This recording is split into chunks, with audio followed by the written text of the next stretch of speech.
Reimagining Success, episode 123. You're listening to Reimagining Success, the podcast where we help you reimagine your future, designing a life and career beyond the 9 to 5 that allows you the freedom, flexibility, and fulfillment that you've been dreaming of. I'm your host, Anna Lundberg. Now, let's get started on those dreams. Hello there and welcome back to another episode of the Reimagining Success Podcast. And I've just started reading the book Grit by Angela Duckworth, and maybe you've read it, in which case you'll know much more about this than I do. But I think it's such an important and interesting concept, grit. It sounds a little bit uncomfortable. It sounds a little bit like hard work, maybe, persistence, perseverance. But it's a really interesting and I think powerful concept in the context of working towards your goals, building that sustainable business that's going to allow you to escape the 9 to 5 for good, building resilience, as we talked about last week. So Angela Duckworth, she talks about passion and perseverance in grit. Making up grit. So what does that look like? Well, she says in her introduction when she begins that in her vast research that she's done, the people who are at the top of their game, of course, they had talent. Of course, there were lots of things. They'd maybe had luck. There were lots of common themes there. But there are a couple of perhaps surprising things. Perhaps it's not so surprising. But what she noticed with every single person who was at the top of their game, in the 1%, doing an incredible job in whatever field, whatever domain they were in, they had two things, and that was passion and perseverance. This incredible resilience and persistence to really push through when things got tough, to persevere beyond so-called failure, to keep going. And also this incredible direction, incredible sense of purpose about where they were going. And I think that's really interesting. And again, in the context of everything I talk about here on the podcast, I think that duality of the passion and perseverance is really critical. So let's break that down a little bit in terms of passion and perseverance. I want to, as ever, think back to my own experience. And one example that comes to mind is music. And so when I grew up, I had a natural talent for music, as it were. I had a good musical ear. I started playing recorder very badly. We all do this at school. I don't know if you do that in your country, but in England, at least, everybody plays recorder. I remember when I first started, I was literally just copying other people's fingering. I have no idea how I eventually learned how to play. I don't remember anyone teaching me recorder. Maybe nobody teaches you. Nonetheless, I played recorder. I started playing the piano. My piano teacher across the road, actually at my parents', was teaching me piano. I did violin briefly. In fact, Mum tells the story, which is relevant in this context, of me coming out of school one day in primary school saying, "Mum, I really want to play the violin." And she'd heard of this incredible cellist who had said one day to her parents, "Oh, I want to play the cello." And she became this fantastic cellist. Now, needless to say, that did not happen. You don't know me as a famous violinist. So clearly something went wrong there along the way. But it was a nice idea and I appreciate the opportunity. So thank you, Mum. So I played a little bit of violin. I played clarinet. I played tenor recorder, I believe it's called. I played tenor saxophone, maybe it was saxophone, speaking Swedish now, tenor sax. I don't even know the names of them, which is clearly telling you that I haven't succeeded very well in this music business. Nonetheless, I did grade 1 piano in the music exams that we have here in the UK. I did grade 1 violin. I actually did clarinet up to grade 5, but that was really bad. I hadn't prepared well at all. And the reason why I'm babbling on about all my random instruments that I can't even remember the names of, is that I remember I had a friend and I'm not going to comment on her talent. I don't know if she was better or worse than me, but nonetheless, what she did have was, I think my mum called it iron bomb. I'm not sure if that's an expression, hjärnfratt in Swedish, if you are listening in Sweden. I know I do have some listeners in Sweden. I'm not sure if that expression exists in England, but this idea that you just have this, I guess you can sit for a long time because you have a metallic bottom and you sit and you just keep going. And she went up to grade 8 flute and grade 8 piano.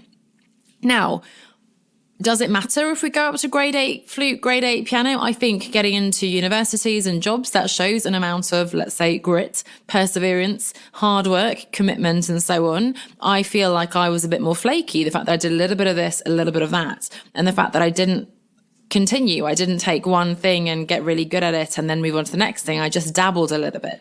Now, if I'm going to be kind and compassionate with myself, I take a step back and ask myself, okay, why was I doing these instruments? Why was I playing? What was the point of music for me?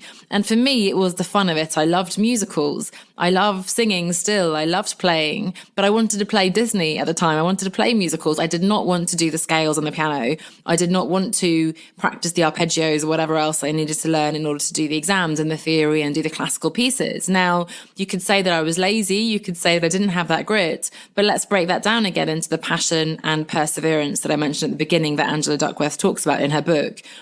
Yes, I had passion. I had passion for music, but I didn't have the perseverance. So what's gone wrong? Well, I think that direction was missing. I didn't have that passion in the sense of the purpose of understanding what I was trying to do.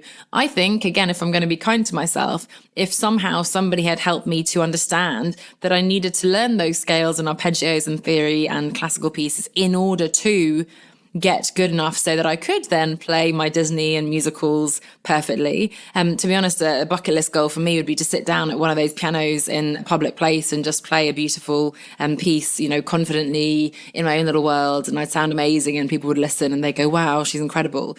Not sure if that's a bucket list goal I am going to work towards. Again, it's not high on my list of priorities because it's not, strictly speaking, linked to a bigger purpose for me. There's no big picture vision in my life where, well, it could be part of it, where I'm playing the piano in the Venice marketplace, whatever. But really, I'm working on many other things. So, of course, some things get deprioritized. But again, the reason I'm babbling on about my different music experiences, instruments when I was younger, is that I really saw this difference now looking back between this girl who did grade 8 piano, grade 8 flute, really stuck with it.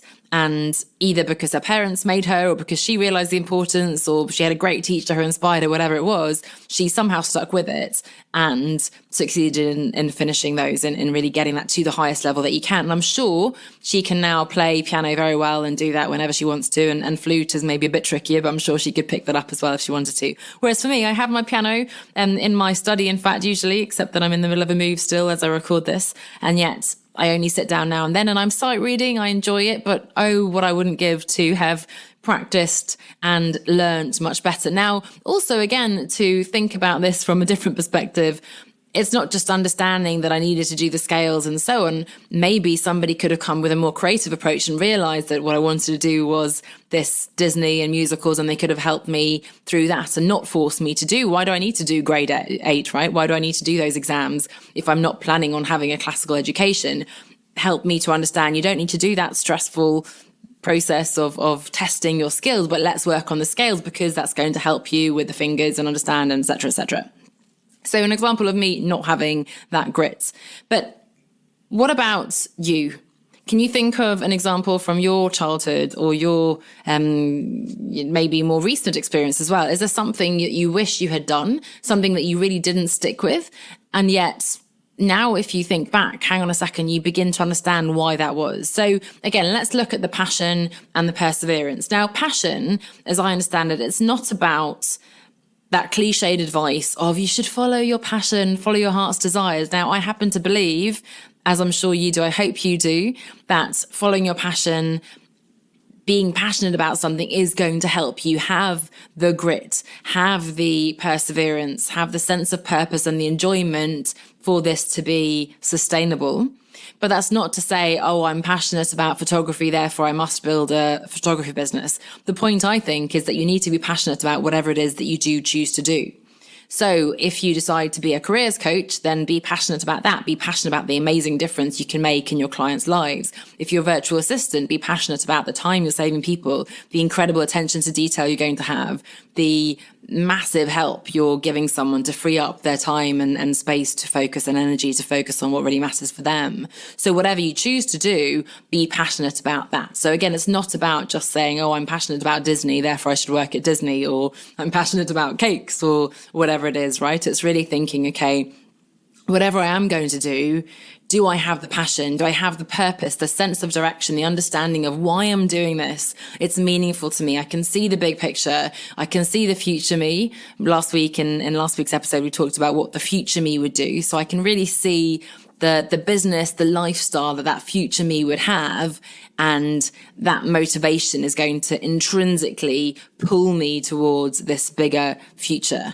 And that for me is a passion. So again, you're not just following something because you're passionate about it. You're being passionate about the thing that you're focusing on, your goal. So again, if you're thinking about something that you've been trying to work on, but you haven't been achieving, then take a step back and think, okay, do I have that passion? Have I been really immersing myself in this and learning and investing in becoming better in my personal development, in reading about it?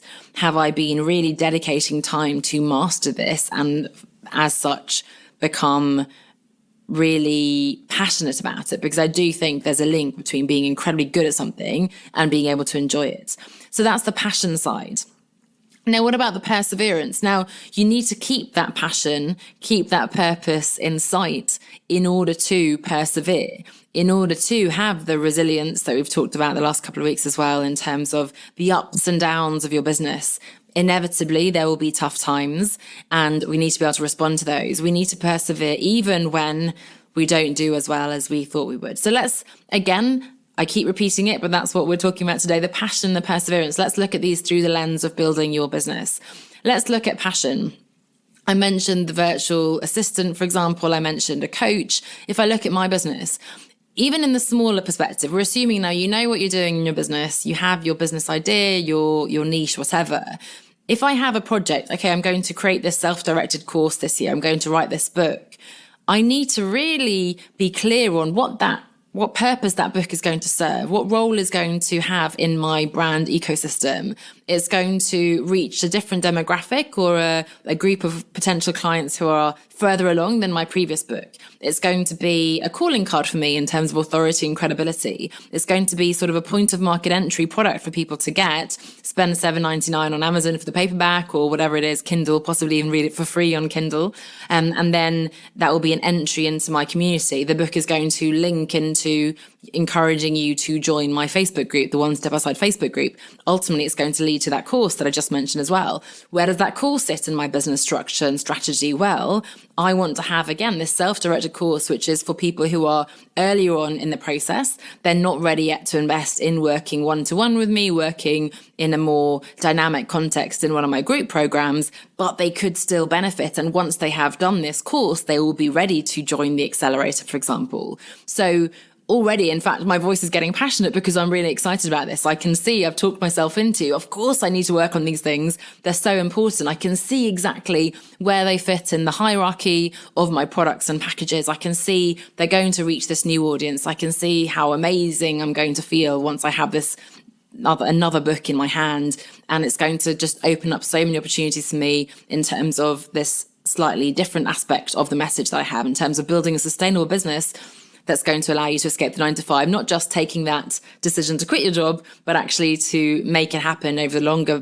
period of time, right? To not give up when the going gets tough. Ironically, very much at the heart of what we're talking about today, to persevere, to keep going, and to have that grit and resilience to keep going on. So lots of interchangeable almost words. Of course, they're nuanced and they mean different things, but they're all very much relevant and intertwined. So that's the passion. I have the passion because I can see the direction in which I'm heading. I can see the role in the ecosystem. I can see how it all fits together. So again, for you, if you have one of those ideas, I want to launch a podcast, I want to write a book, I want to do a TED Talk, really take a step back, maybe grab a pen and paper. If you're like me, a bit more verbal, or go and meditate, go for a walk, have a think about it, draw, mind map, whatever feels right to you. But really think about, okay, what is the purpose here? What's the direction in which I'm heading? Where does that fit in my ecosystem? Why am I passionate about this? I can really see how this is going to help my clients. I've had so many potential people come to me asking me about this, and I haven't had anything. For me, another thing is personal branding. Now, building your personal brand platform is one of my 5 pillars of building a sustainable business. But I've had so many people come to me, in fact, that I'm now working on a specific program for personal branding. And I have a group of people who are going to be working through that to really deep dive on that. And again, I'm passionate about that because I can see people are coming to me, asking me for this, and it's going to really serve a purpose for them. And as such, of course, serve a purpose for me in my business and brand hierarchy again. So of course, if people are coming to you needing this, if you're seeing a gap in the market, if you're seeing that people have this problem that you can solve, that's hopefully going to give you the passion and the direction, the purpose of where you're heading. So that's the passion with your business. Now, secondly, the perseverance. Again, I think do go back and listen to the resilience episode. Really, really important. Thinking of how you can keep going, how you can really respond to difficult situations in the moment, but then also how you can build your resilience in the longer term. And a couple of key things there is one is, in fact, again, it's very much intertwined, having that sense of purpose, knowing where you're going, because then little setbacks will be just that. They'll be setbacks. And so knowing that you have this bigger purpose, there'll just be some lumps and bumps along the way, but you know that, hey, okay, it's some detours along the way, but this is where I'm heading and I'm going to get there. It's just a question of when and how, not a question of if I'm going to get there. So really accepting what's happening, focusing on the solution, having a clear purpose of where you're going to, and importantly, keep talking about this, but surrounding yourself with like-minded people, surrounding yourself with a support network, asking for help to make sure that you don't give up. Now, we're not saying keep going until you've spent every penny of your savings and you've failed and everything and it's been a disaster for months and months and years on end. No, if you're seeing that things aren't working, that's where you need to ask for help. That's where you need to get that support system in place. What we are seeing is, look, it is going to be tough, whatever you do, and persevering through that toughness, through the disappointments, through the unexpected things that do and don't happen, through those failures, setbacks, whatever you want to call them, through people not turning up to your webinar, through your launch not going as well as you'd hoped, not as many people bought and so on, right? You just keep going. You do another webinar, you learn, you really step up, you lean in, you contact more of your leads, you do more sales posts, you show up more, you go on more people's podcasts, you do more videos, etc., etc. So really persevering, swallowing your ego a little bit and just keep going, just like a machine, dump, dump, dump, keep going on those important pieces of the puzzle. So again, if you have read the book, I'd love to hear from you what you think. Do you have that passion? Do you have the perseverance? What do you think about this idea of grit? It's something we've been exploring now this week and we'll continue to explore as I also read more of the book. So I apologize to Ms. Duckworth if I've bastardized a little bit her content, but those were the insights that came to me as I thought of this duality of passion on the one hand and perseverance on the other. So again, an important question to ask yourself, if you're struggling to achieve your goal, big picture of building this business or something specific like launching a course or a book or whatever, what is it that's missing? Is it the passion side of it? Is it that sense of purpose and direction on the one hand? Or is it the perseverance? Are you giving up? Are you letting your ego get in the way? So I hope that was powerful for you, an important message that you maybe needed to hear. I know I needed to hear it. And as I said, I've sort of persuaded myself of the importance of some of my goals. So I'm going to get back with renewed energy and effort to work on my goals as well this year. Love to hear what you think. Do get in touch on any social media channel. And of course, again, if you would like to join us in the Business Accelerator, the Outsiders Business Accelerator is a fantastic place for you to express your passion, to refine your purpose and your sense of direction, your definition of success, to join a community of like-minded people, to have the accountability and support that you'll need in order to persevere. And of course, also learn the strategies, techniques, and tactics that are going to help you get to where you want to be.